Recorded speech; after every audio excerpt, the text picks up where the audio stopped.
Hello there, and welcome to Weird Music on the Glumberger channel. This is of course the show where we take looks at all sorts of different albums, right?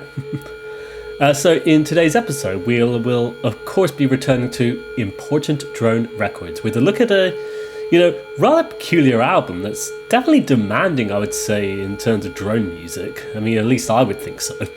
But I think it's rather interesting in its own right. And as you can no doubt hear already, this is a very unusual composition, right? But I think there's a lot of subtleties at play here, and I like how this long-form composition just, takes its time to reveal many hidden details. So yep, today I present A.D. Sending by Derek Piotr.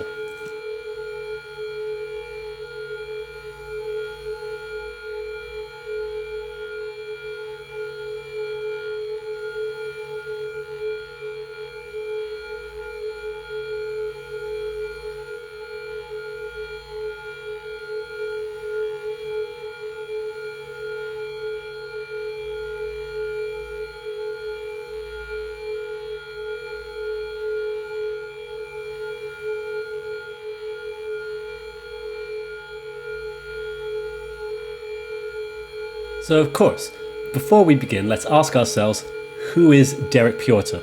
At least I think that's how it's said, I have no idea, sorry. Well, Derek Piotr is a queer-identifying Poland-born folklorist, researcher and performer whose work primarily focuses upon the human voice. And so having released a number of different recordings across different record labels, including the likes of Line Imprint, Trontwazo and even Fault Records, which as you know is a favourite of mine here at Weird Music. And so the album we're looking at today, I'll be honest with you, this is a terrible place to start with Derek's discography, but I really wanted to talk about this one because I find it very interesting, and so hence why we're discussing it today. So yeah, of course, reviewing A.D. Sending, right? Released on none other than Important Drone Records, which you might remember being the label that released Misanthrope by Angelo Vincente Jr, which we covered in a much earlier episode of Weird Music. And so, as you might have gathered, this is an incredibly long-form drone experience, a 41-minute-and-a-half composition that just slowly unfolds with these rather granular tones accompanied by high-pitched ringing frequencies and what sounds like the human voice, ever so slightly manipulated though, right? It's, as mentioned, such an unusual composition and rather intimidating, to sit down and listen to, but I think it's one that's, it's very interesting if you just allow the recording to do its own thing. So let's discuss it then, shall we?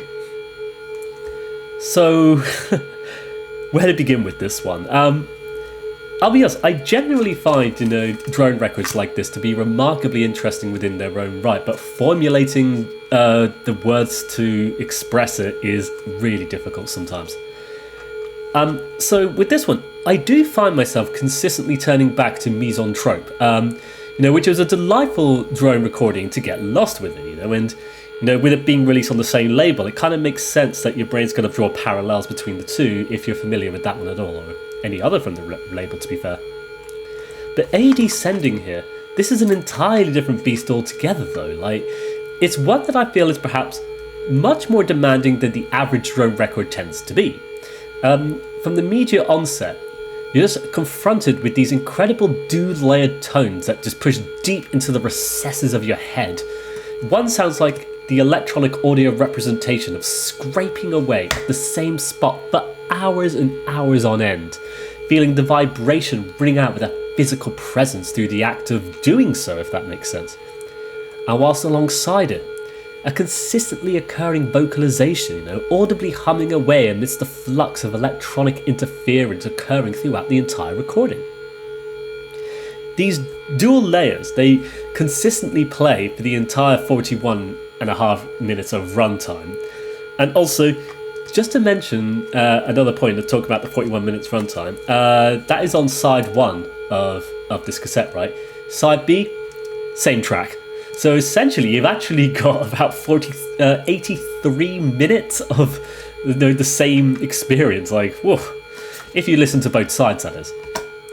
In any case, from time to time, though, the particular tones within the drone itself, they do change, sometimes into much more high-pitched ringings, and it brings with it this, rather rapid change to the scene itself, in some ways. But with that consistently droning, crunchy electronic layer, it still continues to wrap its way around the composition entirely, though, continuing that consistent theme being present in the entire recording. And as a result, the whole experience kind of comes across as one massive sonic overload, though, one that feels like you're grinding away at the very layers of your brain itself, the sounds just slowly digging their way deeper and deeper into those recesses, just churning up layer upon layer of matter as the machinery continues its hypnotizing hum. What amazes me is the sheer scale of a recording like this that just makes the whole experience very difficult to comprehend indeed. And even, when the rather non-subtle changes do eventually happen, it tends to just blur past in an instant, failing to attach to any semblance of understanding that we might have originally had. And so, what is happening here then? Well, we should know better than to try and ask when it comes to these minimal cassette releases, Having the physical copy of this, it gives us no new information, truth be told, except for one small portion I'll save at the end, but sadly it's more of an afterthought than anything to help us with, context and understanding. But it's kind of funny, I would say. So, on the Bandcamp page, there is a little bit more information, truth be told, but of course, vague as always to some extent, right? So, let's just read it out, see what we can work out from it. Important drone record number 10. A tango of two files, one rising, one falling. Nano-generated tones given macro attention. The voice shredded improvisationally, then tucked permanently into composition. Derek Piotr, Winter 2020. And so in all fairness, we're actually given a bit more information than what we're normally given, truth be told, especially when it comes to these really minimalist, recordings, essentially. And in a rather esoteric, slightly poetic way, we're being informed of some of the context here for this very recording. So, a tango of two files. This kind of goes back to that dual concept present on the recording itself, and as well as in the name itself, AD, sending. I would assume alternate and direct, right? Like the very passages of electronic currents. And the recording itself, these two different files then, intertwined into each other in this strange audio performance, one of a rising tone, one of a falling tone, it seems. And in regards to nano-generated tones, given macro attention, this could be in regard to those two files, or it might be additional layers, who knows. But here, it's kind of like that understanding of nano-generated tones given macro attention. It's kind of that lowercase sensibility of honing in on the most minute of details until they become tinkering away at it like pixel art, I would say. Changing them very so subtly until they become the very audio performances that Derek's looking for in this very composition, right? Then the voice shredded improvisationally, then tucked permanently into composition. So careful listening to this very recording here. It does reveal the voice performances itself, right? Which are just embedded and entwined into the entire composition. But in itself, it's arguably to a point of illegibility, I would say. But like fine-tuning in on the details themselves, you can kind of make out that there is a human voice occurring within it. Though it is one, as mentioned by Derek himself, of course, that has been so completely messed around with and bastardized and warped and twisted. A result of processes, whichever they may have been, resulting in such an unusual audio performance, it feels. And so, it's an incredibly confounding, confusing listening experience, but I think it's genuinely one that comes more interesting the more it occurs, even though it becomes much more demanding of you as a listener. Now, it comes across to me as this constantly occurring consideration of twos, which comes up a lot, to be fair, in these kind of things. Seeing how these two parts interact with each other, in this sense, two audio files, interacting in these with each other, combined in this unusual and peculiar way. And then, by listening to it, your brain just ends up floating away, much like the music itself, travelling from one tone to the other, and back and forth, and this odd, free-flowing nature as it kind of overloads you with its incredibly unusual sensations. But what I find remarkable is that the rather uncomfortable nature of the composition itself, which just kind of rings in your very ears as it occurs, oddly enough, it becomes weirdly engrossing in its own right, and those tiny minute details become such focal points that make it really interesting to hear, if that makes sense.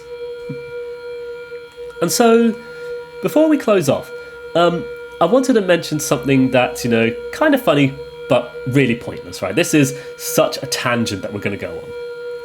And so, although ordering a second-hand copy of this cassette hasn't really resulted in telling us any new information regarding this particular release, there's one thing I discovered that I think is kind of funny.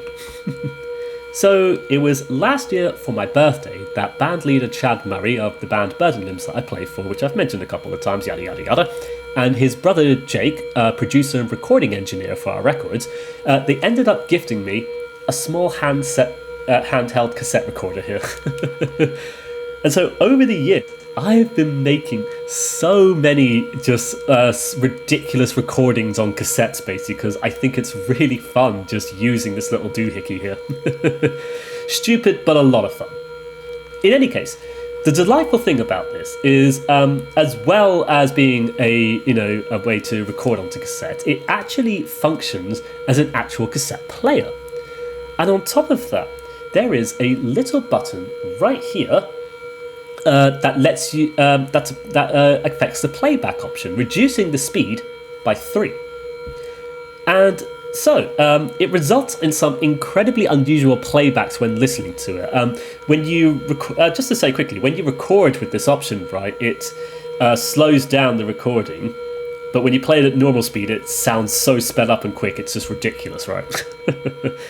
In any case, though, kind of like vinyl, right, and how it changing the RPM just affects the entire recording, right?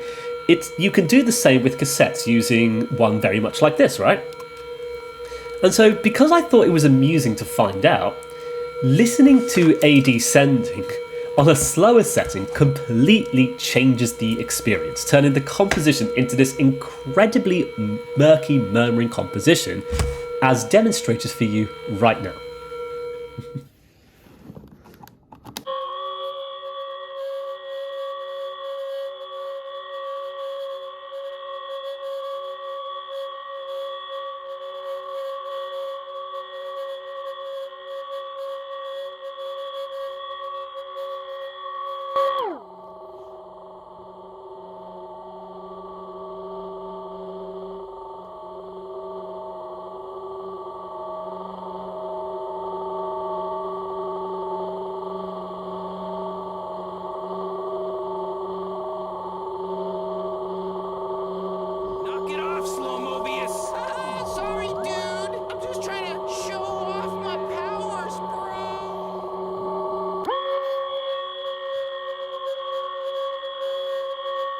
And so yeah, a completely pointless segue, but I thought it was kind of amusing and just a little bit of an oddity in my experience of this very album. Especially in terms of, having a physical copy of it as well, And I'll be honest, actually, especially considering how records players work, and I guess how some cassette players work. I don't know if many have this option to, reduce the playback speed at all. No, but I always wonder, do artists consider the option of slowing down a recording during playback when it comes to their composition and presentation of a recording?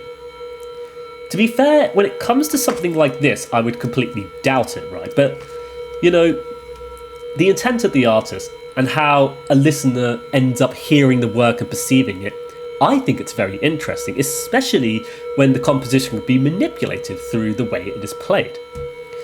And I do wonder, maybe with it being released on cassette, maybe it was considered, but I kind of doubt it, to be fair. But I just thought it was interesting, but also a completely weird sideways segment for this review, but I just thought it'd be amusing, right? And so essentially, we have covered A Descending by Derek Piotr here, an incredibly unusual and rather challenging record that definitely falls under the drone category. But it's one that I would argue is not relaxing at all. It's a bombardment of somewhat harsh tones that, to be fair, don't overwhelm one in a sort of wall of noise context. But it's still weirdly difficult to approach with its sort of granular synthesis, its high-pitched ringing tones, etc., etc., everything that's gone into it, basically. And I think, personally, it's the unusual effect hearing recordings like this have upon the human mind when you sit down to experience them that make it very interesting to me, even if it's difficult to properly put into words. So yeah, I think with that we'll come to the end of today's episode of Weird Music. I'm glad to have returned back to Important Drone Records, which I think is a very strange esoteric record label that really allows its artists to just purely indulge in these incredibly long sustained drones, as well as, discovering the effects of what long form recordings like these have upon people. And to be fair, although it's not the best place to start with Derek Piotr, I just thought it was a very interesting album. But I should say it is well worth your time going to check out his other various releases, especially his album Drono, released on Line Imprint. But yeah, to go back to it, it amazes me that there's artists out there interested in this kind of form of composition, They just completely eschew the conventions of a composer making music for others and instead experimenting because it's what they want to do. Just do something, see what happens, see what the effect is, see what it does to the brain when you listen to it. In any case, I would like to thank you for watching today's episode of Weird Music. I wish you all the best, take care, and bye-bye for now. Bye-bye.